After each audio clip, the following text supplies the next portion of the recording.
Shalom, Berajá.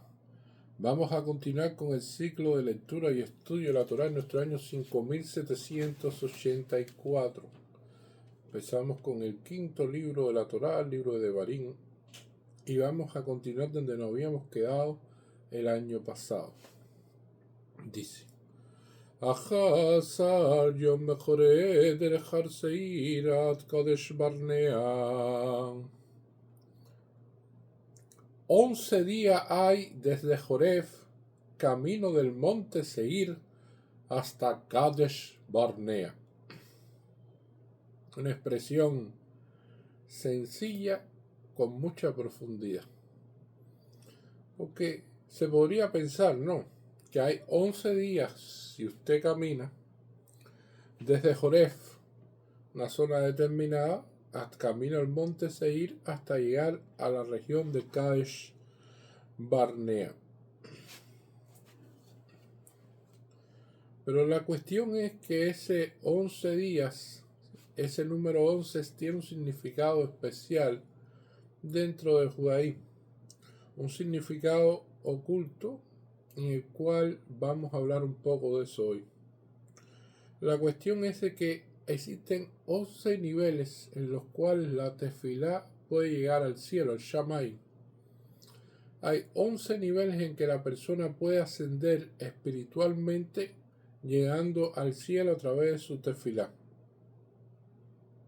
Todo eso depende de determinadas condiciones de concentración, de kavaná, del deseo de decir la tefilá. O sea, todo eso depende de varios factores. Y de acuerdo al nivel de entrega que tenga la persona diciendo la tefilá, así puede llegar al cielo como tal. Aquí estamos viendo de un proceso de salir desde Joref, que significa un lugar que no es santo, hasta llegar a Kadesh Barnea, un lugar donde se llega Kodesh, donde se llega a la santidad. Son las cuestiones que están ocultas aquí. El Zohar HaKadosh lo dice así, lo plantea de 11 etapas, desde Joref, de donde está el desastre como tal que existió, hasta llegar al Kodesh, hasta el lugar santo. Y esto es una de las cuestiones que va a aparecer aquí, de los niveles que asciende la tefilá y los niveles espirituales que puede tener la persona para que su rezo ascienda y para que alcance determinado nivel de respuesta también por la tefilá que hace. La otra cuestión es que este número 11 también está relacionado con las especias. Generalmente nosotros leemos en la tefilá cómo se preparaba el ketore, cuáles eran las especias que tenían, y cuando van a ver el ketore que se hacía en el Beit Hamikdash, vamos a tener que tenía 11 especias como tal. Y la tefilá es conocida como Reá Rioch Lashem, o sea, que posee un olor agradable a Hashem. Mientras más espiritualmente la persona rece, mientras más espiritualmente la persona llegue a esos niveles, entonces más olor agradable tendrá. Y esto nos lleva a la siguiente conclusión que plantean los rabinos con respecto a este pasuk, que establecen de que esto no es simplemente caminar un camino común, algo así como una trayectoria que iban a llevar ellos allí. Esto significa una etapa en un proceso de llegar espiritualmente a otro nivel superior. Es un proceso que lleva 11 portones, que por cada día se pasa un portón en ese camino y se asciende espiritualmente para ser merecedores de el gran sejud, de poder estar en la tierra prometida que es Israel y de poder desarrollarse allí como nación. O sea, es una cuestión muy importante desde el punto de vista de lo que espiritualmente se quería lograr con el pueblo de Israel y que no se logró con ese nivel, porque sencillamente no demoró 11 días de llegar desde Jorés hasta Kadesh Barnea, demoró 40 años en el desierto, porque precisamente estaremos ya en este periodo que estamos en el mes de Av, comenzando con Rojo de Saf hasta Tisha B'Av, en un periodo de duelo, en el cual en Tisha B'Av vamos a ver el primero, se puede decir, el testimonio falso que dieron esos espías y que trajo como consecuencia de que Hashem dijera: no van a ver esa tierra, esas personas, esa generación, todas morirán. Y por 40 años estuvieron muriendo en el desierto. En víspera de Tisha B'Av cavaban su tumba, y entonces después los que quedaban vivos enterraban a los que quedaron muertos. Y así sucedió durante 40 años en el desierto. Generación por generación falleció porque eran esclavos, se puede decir, con esa forma de pensar esclava, que no había podido entender y adaptarse a la libertad.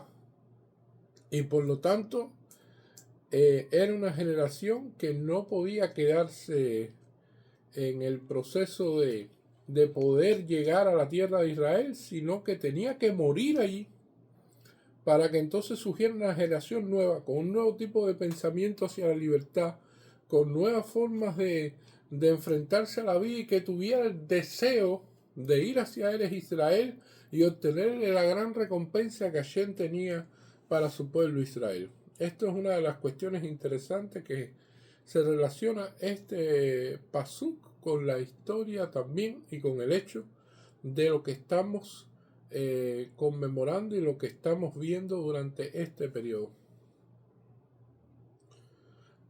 Y esto es una de las cuestiones interesantes de la vida, que nosotros en la actualidad todavía no hemos recibido la llegada del Moshiach. Todo depende de la llegada del Moshiach para que en Israel pueda haber paz y para que en Israel no existan más conflictos.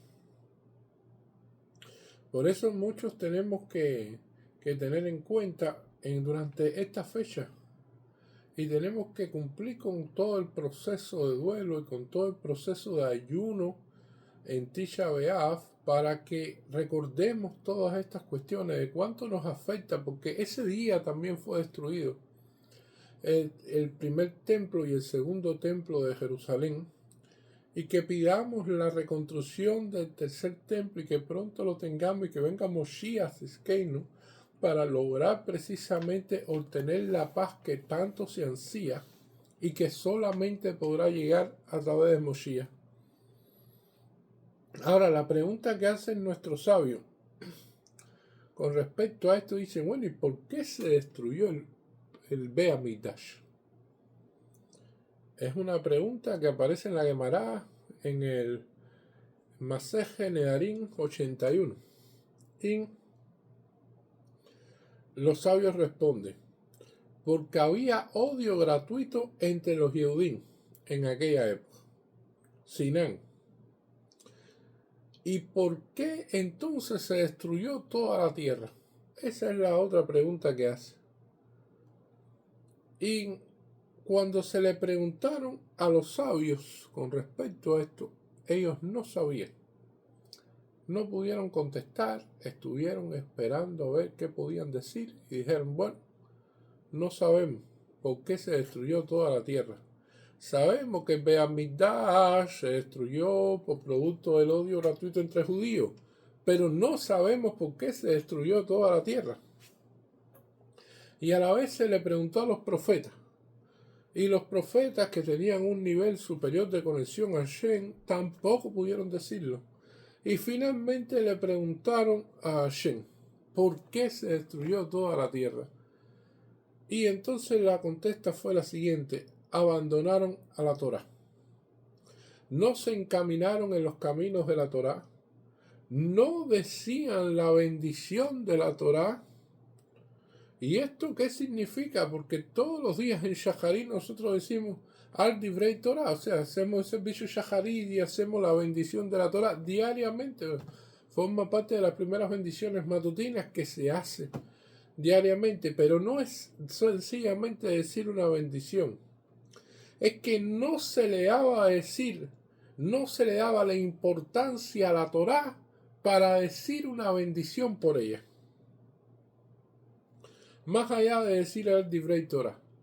O sea, no se le daba esa importancia a la Torá para decir y una verajá por ella como tal. O sea, las personas veían las cuestiones desde el punto de vista negativo y no creían como tal en la bendición de la Torá. Hasba Shalom Barminan, y eso trajo que toda la tierra fuera destruida. Desde el punto de vista de esto se plantea en la Gemara cómo las personas pueden actuar. Hay personas que actúan de manera positiva, lo cual es muy bueno. O sea, personas que ven a alguien y todo lo encuentran positivo y ven lo mejor de cada persona. Y eso es muy bueno. Y hay personas que piensan de manera negativa. O sea, que hasta lo que ven bueno, lo consideran que no es bueno. Y entonces cuando ve que una persona hace determinada cosa, bueno, esto lo hizo, porque imagínate, no es que sea bueno, es que imagínate, él va a resolver por aquí o va a resolver por ahí. O sea, hay personas que todo lo ven negativo. Y esas personas realmente crean el sinán, crean el odio gratuito y crean todas estas cuestiones que fue lo que destruyó el Beit HaMikdash. E inclusive hay personas neutrales que ven las acciones de otras personas y entonces ven que una persona tiene un 50% de cosas buenas y un 50% de cosas que no son buenas, y entonces lo juzgan por lo que no son, por las cosas que no son buenas. Y dicen, no, él hace esto bien, pero mira, también hace esto que no está bien. Entonces los voy a juzgar por lo que no hizo bien. Y lo juzga de manera negativa. Y eso también trae sinán, trae odio gratuito. Sin embargo, a Kadosh Baruj Hu, cuando juzga y pone en la balanza lo que una persona hace, y vamos a suponer que una persona hace 50% de las cosas buenas y el 50% de las cosas que no son buenas, a Kadosh Baruj Hu juzga de manera favorable. A él, en su forma de juzgar, dice no, vamos a darle positivo. Sin embargo, la persona no juzga así. Y entonces se puede poner el ejemplo de una persona que llega a su casa y que no han hecho la comida. Y entonces ve a la mujer allí y ¿qué puede pensar esa persona? Quien juzga negativamente dice, no, espérate, que la mujer no ha querido hacer nada, mira eso, se ha pasado el día sin hacer nada. No quiere trabajar, no quiere realizar nada en la casa. Pero mira eso, qué cuestión, seguro que se puso en otra cuestión o se le pasó el tiempo o no sé qué. Pero una persona que piensa positivamente, ¿qué diría? Bueno, ¿qué le habrá pasado? ¿Qué habrá sucedido? A lo mejor se siente mal o falló el gas, que no había gas, o no pudieron conseguir los alimentos, o el refrigerador tuvo problemas y los alimentos se echaron a perder. Sabe Dios cuántas cosas pueden haber sucedido, ¿no? Y entonces la persona busca una explicación de algo de fuerza mayor que pudo haber ocurrido a eso. Pero hay personas que piensan de manera negativa y directo van a la negatividad y entonces van a caer sobre esa cuestión, creando entonces el sinán, el odio. Y va a traer como consecuencia, evidentemente, el desequilibrio dentro del hogar. Y ese desequilibrio dentro del hogar también va a traer un desequilibrio dentro de su comunidad y un desequilibrio dentro del pueblo de Israel. Y eso es cuando sucede que ese sinán se establece a través de diferentes personas, Hasba Shalom Barminan. Por eso es que dentro del pueblo de Israel siempre debemos jugar de manera positiva a los demás. Y esto es una de las cuestiones importantes que va a traer la Perashá a Shavua. En la cuestión del Ketore es una cuestión muy fuerte, o sea, desde el punto de vista del incienso. Es una oportunidad que tenían los Kohanim también de hacerse ricos. O sea, a los Kohanim se les daba una oportunidad, aunque sea una vez en la vida, de que hicieran Ketore. Y el Ketore lo volvía rico, porque era una cuestión que valía mucho dinero y era una bendición que le daba a Shem en la vida de esas personas, de esos Kohanim, para que fueran ricos.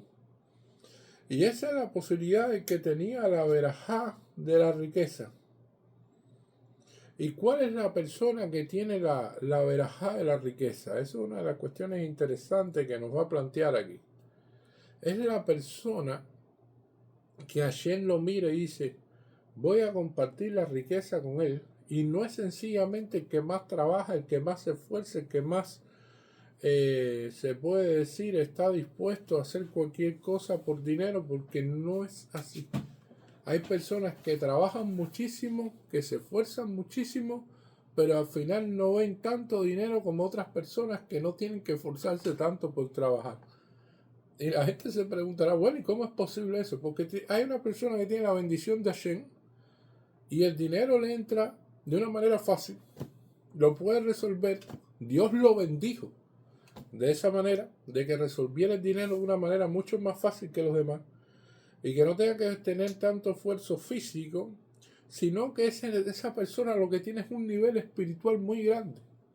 Y a partir de ese gran nivel espiritual que tiene, Dios lo ve como un socio que él puede tener en la tierra, que puede tener la riqueza, porque la va a elevar desde el punto de vista espiritual. Va a elevar el dinero de una cuestión material a hacer misvá con ese dinero para que llegue a un nivel espiritual. ¿Qué es lo que hace el ketore? ¿Qué es lo que hace el incienso? El incienso, ¿qué son? Hierbas, especies aromáticas que se unen, y estas especies aromáticas que son, se puede decir, cuestiones terrenales, se elevan espiritualmente en olores, que esos olores entran a la persona y le levantan el espíritu, el alma. O sea, eso es un nivel en el cual las personas que se dedicaban a hacer el ketore utilizaban una cuestión material y la elevaban espiritualmente. Lo mismo que una persona rica que fue bendecido de tal manera que puede hacer esas misvá y que puede llevar ese nivel espiritual del dinero a otros niveles más por encima de cuestiones terrenales. Y esto es algo muy interesante. Y es que el olor de ese incienso precisamente levantaba la neshama de la persona. Sentía un olor así, como hacemos en el Shabbat cuando tenemos el Betzamín, que se despide el Shabbat, que se hace el Abdalá, y entonces se siente ese olor, que es una compensación por aquella neshama que se va durante el Shabbat. Bueno, aquí estamos viendo eso. Sin embargo, tenemos que ver algo sobre el incienso que es muy interesante. Ese incienso va a tener 11 especies, que le estamos comparando por los 11 días.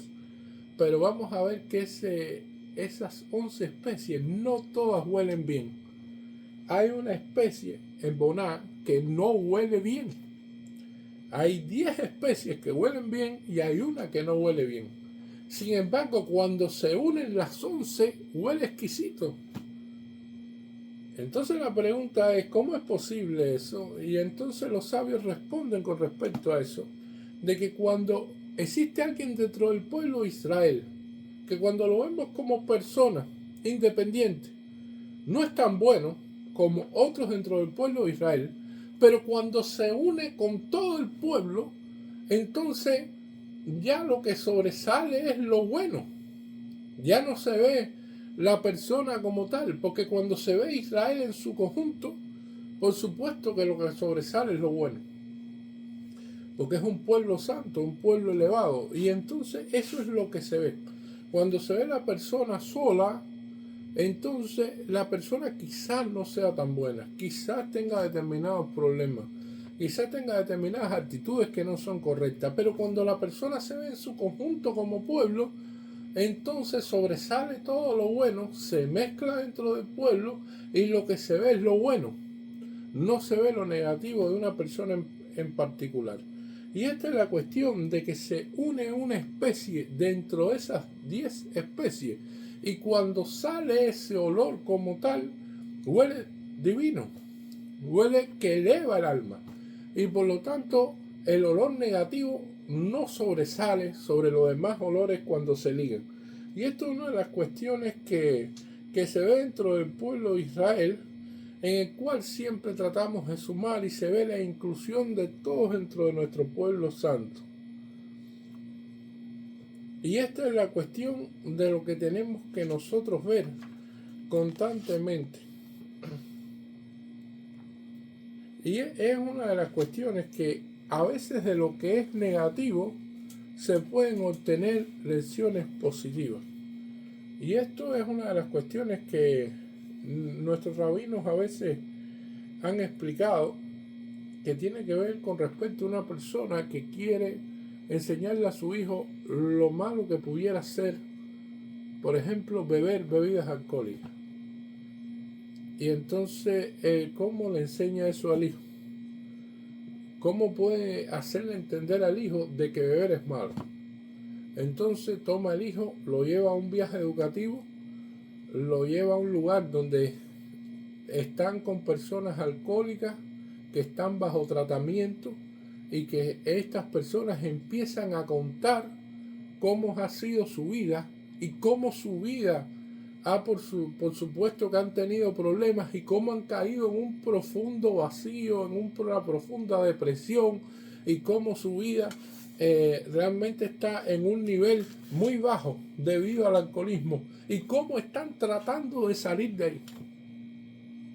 Para que el hijo vea y las personas inteligentes pueden ver lo que le sucede al otro y decir, espérate, si esto le sucedió al otro, voy a tratar de que a mí no me suceda. ¿Qué errores cometió el otro para yo no cometer esos errores? Las personas inteligentes no le hace falta vivir el problema para entonces entenderlo, sino que a partir de lo que le pasó al otro, saben cuál es el problema y ellos no nunca lo van a tener, porque ya tienen la experiencia del otro y aprenden de los demás. Y entonces eso es lo que podría hacerse. Si tú quieres enseñarle a tu hijo lo peligroso que puede ser un fuego o una llama, tú prendes una vela y le dices, pon un segundo la mano ahí arriba de la vela y vas a ver que te quema y que es malo. Y inmediatamente más nunca lo va a querer hacer porque sencillamente se va a dar cuenta de que eso daña a la persona. O sea, son elementos en los cuales que hay veces que en la enseñanza, a partir de lo que no es bueno, se aprende a partir de las vivencias y las cuestiones de lo que otros han vivido y de pequeños conceptos educativos en los cuales puede la persona aprender como tal. El hecho es de que nosotros tomemos también esa especie que no huele bien, que la liguemos con todas las demás y que entonces podamos desaparecer el olor que no es adecuado y todo convertirlo en un olor perfecto que realce al pueblo de Israel y que realce el espíritu y la neshama de Israel. Y eso sería, se puede decir, la profundidad de este pasuk, en los cuales nos narra los 11 días en que el pueblo de Israel podía haber llegado desde Joref hasta Kodesh Barnea, desde un lugar bajo hasta el Kadesh, hasta la santidad, el Kodesh, lo santo, y que no llegó. Muchas gracias.